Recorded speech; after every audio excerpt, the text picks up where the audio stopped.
સુરતમાં ખાખરિયા પટેલ સમાજ રસોઈ ઘર પ્રીમિયમ લીગ 2025ના આયોજનમાં ગ્રામ એકતાનો નજારો રચાયો। સુરત શહેરના કોષપાડા વિસ્તારમાં જીબી સ્પોર્ટ ક્લબ ક્રિકેટ ગ્રાઉન્ડમાં ખાખરિયા ગામમાં રહેતા તમામ પટેલ સમાજના યુવાનો અને વડીલો દ્વારા ટુર્નામેન્ટનું આયોજન કરવામાં આવ્યું। આજના યુગમાં યુવાનોમાં જોવા મળતો ક્રિકેટ પ્રેમ અને સમાજના યુવાનોને ક્રિકેટ ટુર્નામેન્ટના માધ્યમથી યુવાનોનો એકતા અને અખંડિતતા મજબૂત બને તેવા ઉદ્દેશ્યથી શ્રી ખાખરિયા ગામના સુરતમાં રહેતા આગેવાનો, દાતાઓ અને યુવાનોના ઉત્સાહથી આ ટુર્નામેન્ટ યોજાઈ। ક્રિકેટ ટુર્નામેન્ટના માધ્યમથી સુરત શહેરમાં રહેતા ખાખરિયા ગામના સૌ યુવાનો એકબીજાના આનંદથી મળે અને પરિચિત થાય તથા અલગ અલગ વ્યવસાયો કરતા યુવાનો એકબીજાનો સંપર્ક થતી વ્યવસાયના સંબંધો મજબૂત બનાવે તેવા ઉદ્દેશ્યથી ટુર્નામેન્ટ યોજાઈ, જેમાં 8 ટીમોએ ભાગ લીધો।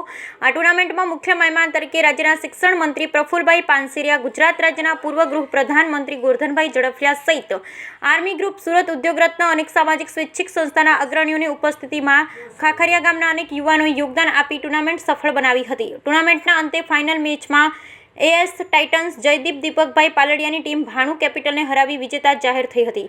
આ ટીમની ટુર્નામેન્ટમાં આયોજકો અને ખાખરિયા ગામ પ્રગતિ મંડળ પ્રમુખશ્રી અને તથા આગેવાનોના વરદ હસ્તે ચેમ્પિયન ટ્રોફી, વિનર ટીમ એનાયત કરાઈ હતી અને ખેલાડીને સન્માનિત કરવામાં આવ્યા। Bureau report, Natwarlal Bhatia.